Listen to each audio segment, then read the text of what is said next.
Magandang umaga mga ka-happy hour. Narito ang mga balita para sa MBC TV Network News Update, 10 AM edition. Kulungan ng mga mahahatulan sa flood control scandal, handa na, dadalhin sa sablayan. Yan ang MBC TV Network News, ni Boy Gonzales. May nakahanda ng pasilidad ang Bureau of Corrections sakaling may mahatulan sa mga kasong may kaugnayan sa umano'y flood control scam.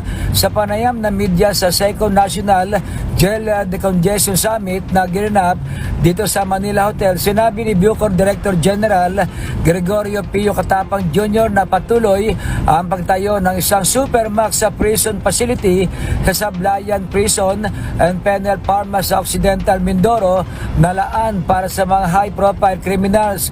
Ayon kay Katapang, halos tapos na ang pasilidad at inaasang matatapos sa unang quarter ng taon sakaling kailanganin na itong gamitin para sa mga sangkot sa flood control controversy. Pero kasi designated na Supermax.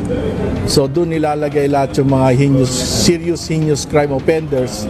Meron na, almost done na. First this quarter, matatapos na just in case na kailanganin na maglagay ng facility para doon sa mga involved sa flood control. Dagdag pa rin Katapang, hindi na dadalhin sa New Bilibid Prison sa Muntinlupa ang mga posibleng makulong sa nabanggit na kaso dahil gagamitin na ang NBP para sa iba pang pangangailangan ng gobyerno.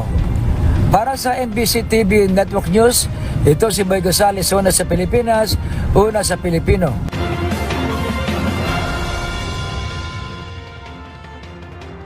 Samantala, presyo ng diesel at kerosene, posibleng tumaas sa susunod na linggo.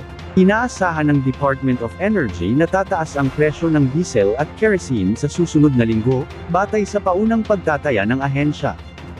Ayon sa datos mula sa unang 4 na araw ng trading, posibleng tumaas ang diesel ng 80 centavos kada litro, at kerosene ng 45 centavos kada litro, habang ang gasolina naman ay maaaring bahagyang bumaba ng 5 sentimo ang kada litro. Binanggit ng DOE na paunang pagtataya pa lamang ito, at hindi pa kasama ang iba pang gastos at premiums ng mga oil company. Dagdag ng ahensya, na ang mga world tensions at pagbabago sa demand, partikular mula sa US, EU, at China, ay patuloy na nakakaapekto sa presyo ng crudo at posibleng sa presyo sa mga consumer. At yan ang mga balita para sa MBC TV Network News Update, 10 AM edition. Abangan ang mga susunod na balitaan mamaya, para sa 11 AM edition.